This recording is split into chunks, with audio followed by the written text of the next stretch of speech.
જો આજે સૌથી પહેલું જે ટોપિક આપણે ડિસ્કસ કરવાના છીએ that is JSP life cycle. જેમ તમને ખ્યાલ હોય તો આપણે સર્વલેટ લાઈફ સાયકલ ડિસ્કસ કર્યું હતું. હાઉ ધ સર્વલેટ ઇઝ એક્ઝિક્યુટેડ, કેટલા અલગ અલગ સ્ટેજીસ હોય છે એની લાઈફ સાયકલના, શું પ્રોસેસ થતી હોય છે એકચ્યુઅલી જ્યારે સર્વલેટ એક્ઝિક્યુટ થતું હોય છે. સેમ એ જ રીતે આપણે JSP નું લાઈફ સાયકલ પણ ડિસ્કસ કરવાનું છે. લાસ્ટ સેશનમાં મેં તમને એ બી બતાવ્યું JSP આર્કિટેક્ચર જ્યારે આપણે પોઈન્ટ ડિસ્કસ કરતા હતા ત્યારે કે કોઈ પણ આપણે JSP પેજની રિક્વેસ્ટ સર્વર પર આવે છે તો ત્યારે કઈ રીતના એક્ઝિક્યુશન થતું હોય છે. એકચ્યુઅલી આપણે થોડુંક ઓવરવ્યુ તો ઓલરેડી લઈ લીધેલું છે JSP ના લાઈફ સાયકલનું, અને આપણને ખ્યાલ છે કે જ્યારે બી સર્વર પર રિક્વેસ્ટ આવે છે કોઈ પણ JSP વેબ પેજની, તો એ JSP વેબ પેજ છે એ સર્વલેટમાં કન્વર્ટ થાય છે અને પછી એ સર્વલેટનું એક્ઝિક્યુશન થઈ અને જે આઉટપુટ આપણને મળે છે એ HTML આઉટપુટ આપણે ક્લાયન્ટને ફરી પાછું મોકલીએ છીએ એઝ અ રિસ્પોન્સ. યાદ છે ને બધાને?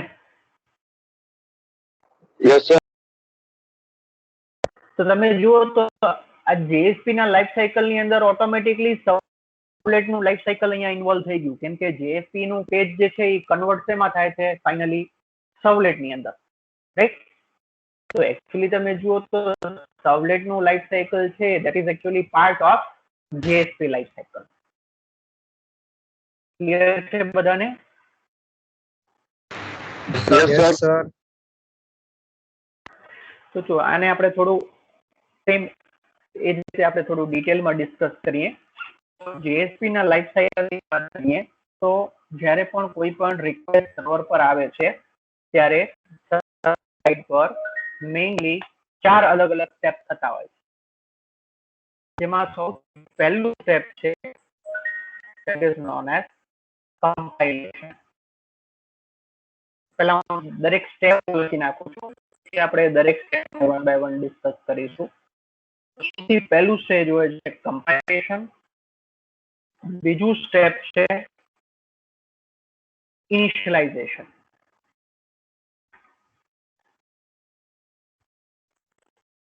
third step is execution, and the final and the last step is cleanup. Sir screen freeze થઈ ગઈ છે. Just a minute.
હેલો, અવાજ સંભળાય છે બધાને?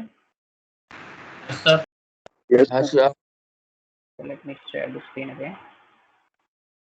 દેખાય છે સ્ક્રીન હવે બધાને? Yes sir. યસ. તો જુઓ JSP નું લાઈફ સાયકલ ની આપણે વાત કરીએ તો JSP ના લાઈફ સાયકલ ની અંદર જ્યારે બી સર્વર પર રિક્વેસ્ટ આવે છે ત્યારે ટોટલ 4 અલગ અલગ સ્ટેપ્સ અહીંયા થતા હોય છે.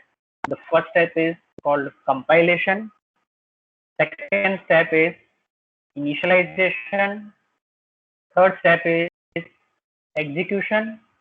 And the fourth step is cleanup. તો જુઓ આ સ્ટેપની અંદર દરેક સ્ટેપની અંદર શું થતું હોય છે એ સમજવા માટે આપણે ફરીથી ક્લાયન્ટ સર્વરના આર્કિટેક્ચર માટેનું ડાયાગ્રામ આપણે ડ્રો કરીએ. So this is our client, this is server. Client પરથી આપણા જીએસપી ની રિક્વેસ્ટ જશે, જીએસપી વેબ પેજ ની રિક્વેસ્ટ જશે સર્વર પર. જુઓ સર્વર પર આપણું જેએસપી પેજ મૂકેલું હતું.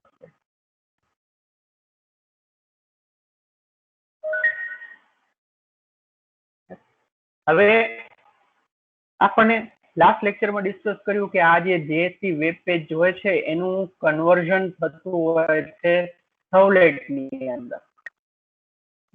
આ સર્વલેટની અંદર એનું કન્વર્ઝન થતું હોય. જે આ જેએસપી પેજ હોય it is basically converted into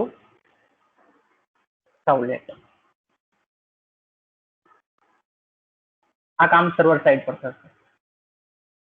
હવે જુઓ આ જ્યારે સર્વલેટમાં કન્વર્ટ થઈ જાય સૌથી પહેલી વખત જ્યારે આ જેએસપી પેજની રિક્વેસ્ટ આવે છે ત્યારે અહીંયા વેબ કન્ટેનર શું કામ કરે છે? વેબ કન્ટેનર જે છે ચેક કરે છે કે આપણું જે આ જેએસપી વેબ પેજ છે એનું પહેલેથી કોઈ સર્વલેટ બનાવેલું પડેલું છે કે નહીં.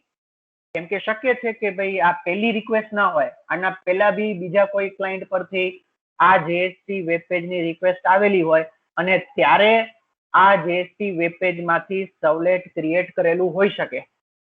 દેખાય છે ને બધાને ડાયાગ્રામ બરાબર?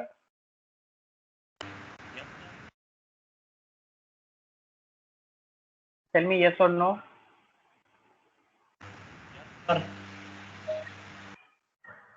તો જુઓ જ્યારે આ જેએસપી વેબ પેજની રિક્વેસ્ટ આવે છે તો જો આ જેએસપી નું કોઈ પણ સર્વલેટ પહેલાથી બનાવેલું નહીં હોય તો જેએસપી પેજ જે છે એ સર્વલેટમાં કન્વર્ટ કરવામાં આવશે.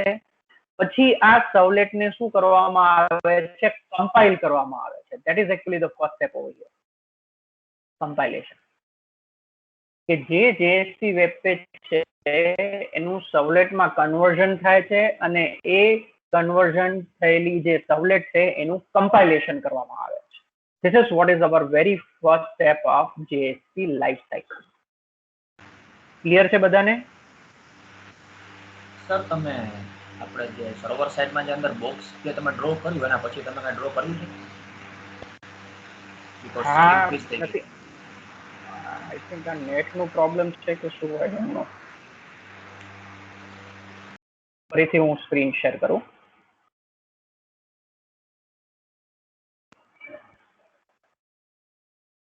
નેટ તો ઓકે છે, ટીમ્સ નો કંઈ પ્રોબ્લેમ લાગે. દેખાય છે સ્ક્રીન હવે? Yes sir.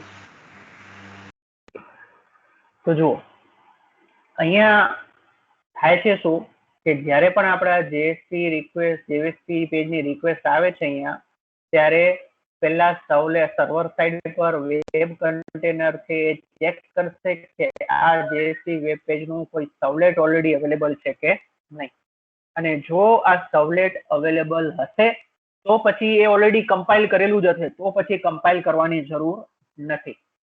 પણ જો આ જેએસપી વેબ પેજનું સર્વલેટ અવેલેબલ નહીં હોય અથવા તો એની અંદર કંઈ ચેન્જીસ કરવામાં આવેલા હશે આ જેએસપી વેબ પેજની અંદર આગળની રિક્વેસ્ટ બાદ, તો પછી આ જેએસપી વેબ પેજને સર્વલેટમાં કન્વર્ટ કરી અને સૌથી પહેલા તો એનું કમ્પાઇલેશન કરવામાં આવશે. સમજાય છે બધાને? Yes sir. તો આ પહેલું જે સ્ટેપ છે ને એ એવું છે કે જે જરૂરી નથી કે દર વખતે થશે જ. જ્યારે બી જેએસપી વેબ પેજની રિક્વેસ્ટ આવશે, દેખાય છે ને પેજની સ્ક્રીન બધાને? Yes sir. તો જ્યારે બી જેએસપી વેબ પેજની રિક્વેસ્ટ આવશે, જો આ જેએસપી વેબ પેજમાંથી બનાવેલું સર્વલેટ ઓલરેડી પડેલું હશે તો એ કમ્પાઇલ બી કરેલું હશે. જેએસપી વેબ પેજની અંદર કોઈ ચેન્જીસ કરવામાં નહીં આવે તો પછી આ જે સર્વલેટ છે એનું કમ્પાઇલેશન ફરીથી કરવાની જરૂર નથી. એ કમ્પાઇલ કરેલું સર્વલેટ ઓલરેડી અહીંયા કને અવેલેબલ હશે જ. ત્યારે આ પહેલું સ્ટેજ થશે નહીં. તો આ પહેલું જે સ્ટેજ છે એ ડિપેન્ડ કે ભાઈ આપણી જે વેબ પેજ જે જેએસપી નું વેબ પેજ છે એનું ઓલરેડી કમ્પાઇલ કરેલું સર્વલેટ પડેલું છે કે નહીં. જો કમ્પાઇલ કરેલું સર્વલેટ ઓલરેડી પડેલું હશે તો પછી એનું ફરીથી કમ્પાઇલેશન થશે નહીં અને એ કમ્પાઇલ કરેલા સર્વલેટને જ આગળ એક્ઝિક્યુટ કરવામાં આવશે. Is it clear the first step? Yes, sir. Okay. Then the second step. Second step is initialization. હવે અહીંયાથી એકચ્યુઅલી સર્વલેટનું જ લાઈફ સાયકલ ચાલુ થઈ ગયું છે. ફક્ત ફરક એટલું છે કે અહીંયા નામ આપણે અહીંયા સ્ટેજના અલગ આપેલા છે કંઈ, but otherwise it is nothing but servlet life cycle itself. તમને ખ્યાલ હોય તો સર્વલેટ લાઈફ સાયકલ ની અંદર પણ આપણે સૌથી પહેલું એક સ્ટેજ જોયું હતું, that is called initialization. Right? યાદ છે ને? Yes, sir. તો અહીંયા બી આપણું આ નેક્સ્ટ હવે જે આપણું કમ્પાઇલ કરેલું જે આપણે સર્વલેટ મળી ગયું, અહીંયા કમ્પાઇલ કરેલું સર્વલેટ, હવે આ કમ્પાઇલ કરેલા સર્વલેટ નું શું થશે? ઇનિશિયલાઇઝેશન થશે. ઇનિશિયલાઇઝેશન થાય ત્યારે કઈ મેથડ કોલ થાય? યાદ છે? સર્વલેટ ની અંદર init નામની મેથડ કોલ થતી. રાઈટ? હવે અહીંયા આપણે JSP ની અંદર કામ કરી રહ્યા છીએ એટલે JSP ના કોડ ની અંદર આપણે એક મેથડ લખેલી હશે અને એ મેથડ નું નામ છે JSP init. આ JSP init નામની એક મેથડ છે, એ JSP init નામની મેથડ કોલ થશે. It is nothing but the initialization of JSP page. Initialization of JSP page એટલે કે આ સર્વલેટ નું જ ઇનિશિયલાઇઝેશન થશે. એટલે અહીંયા init નામની મેથડ ની બદલે મેથડ કઈ અહીંયા કને આપણે લખવાની છે JSP init. અને આ ઇનિશિયલાઇઝેશન JSP init નામની મેથડ દરેક સર્વલેટ માટે એક જ વખત કોલ થશે, વારંવાર કોલ થાય નહીં. આપણને ખ્યાલ છે કે init નામની જે મેથડ છે સર્વલેટ ની બી, એ ફક્ત એક જ વખત કોલ થાય છે, પહેલી વખત જ. પછી જ્યારે બીજી રિક્વેસ્ટ આવે ક્લાયન્ટ સાઈડ પરથી, કોઈ બીજી રિક્વેસ્ટ આવે છે સેમ એજ JSP વેબ પેજ ની, અથવા તો બીજા કોઈ ક્લાયન્ટ પરથી રિક્વેસ્ટ આવે છે આ જ JSP વેબ પેજ ની, તો init નામની મેથડ ફરીથી કોલ થતી નથી. Is it clear? Yes, sir. તો જો અહીંયા આપણી પાસે મેથડ અવેલેબલ છે and the name of the method is JSP init. આ મેથડ આપણે આ મેથડ આપણે લખી શકીએ છીએ, JSP કોડ ની અંદર જ લખી શકીએ છીએ અને આ મેથડ કોલ થશે at the time of initialization of JSP page. આ મેથડ ની અંદર આપણે કામ શું કરતા હોઈએ છીએ? તો નોર્મલી આ મેથડ ની અંદર આપણે કેટલાક ગ્લોબલ વેરિયેબલ્સ જો આપણે રાખેલા હોય તો એ ગ્લોબલ વેરિયેબલ્સ ની વેલ્યુ આપણે ડિક્લેર કરી શકાય. ડેટાબેઝ કનેક્શન એસ્ટાબ્લિશ કરવા માટેનું કોડ આપણે અહીંયા લખી શકાય. કોઈ ફાઇલ આપણે યુઝ કરતા હોઈએ આપણા JSP પેજ ની અંદર તો આ ફાઇલને ઓપન કરવા માટેનું કોડ લખી શકાય. તો આવું કંઈ પણ આપણે કોઈ રિસોર્સ આપણે ઓક્યુપાય કરવાનું હોય તો એ રિસોર્સને ઓપન કરવા માટેનું કોડ, આવા બધા ઇનિશિયલાઇઝેશન ને લગતા જે કામ છે આપણે આ JSP init નામની મેથડ ની અંદર કરવાનું છે. Is it clear? Initialization stage. Yes, sir. Next stage initialization થઈ ગયું. ઇનિશિયલાઇઝેશન થઈ ગયું એના પછી શું થશે? સર્વલેટ નું એક્ઝિક્યુશન થશે. આપણે ભલે કહીએ સર્વલેટ નું, એકચ્યુઅલી તો એ JSP માંથી જ બનેલું છે એટલે આપણે એવું કહી શકાય કે ભાઈ આપણું જે JSP છે રિક્વેસ્ટ છે એનું એક્ઝિક્યુશન થશે. અને એનું એક્ઝિક્યુશન થશે ત્યારે તમને ખ્યાલ હોય તો સર્વલેટમાં આપણે સર્વિસ નામની મેથડ અવેલેબલ હતી. સેમ એવી જ રીતે અહીંયા કને મેથડ નું નામ અલગ છે કંઈક. અહીંયા મેથડ નું નામ છે _JSP સર્વિસ. અહીંયા _JSP સર્વિસ નામની મેથડ ઓટોમેટિકલી કોલ થાય છે અને આ મેથડ ની અંદર એટલે કે આપણો મેઇન જે કોડ જે છે એ બધું આ મેથડ ની અંદર જ મૂકવામાં આવે છે JSP સર્વિસ નામની મેથડ. એકચ્યુઅલી આપણે JSP પેજ ની અંદર જે કંઈ પણ કોડિંગ લખીશું ને એમાં જે બોડી પાર્ટ નું જે પણ મેઇન કોડિંગ હશે એ બધું જ આ JSP સર્વિસ મેથડ ની અંદર મૂકવામાં આવે છે, જેની અંદર બે આર્ગ્યુમેન્ટ અવેલેબલ હોય છે.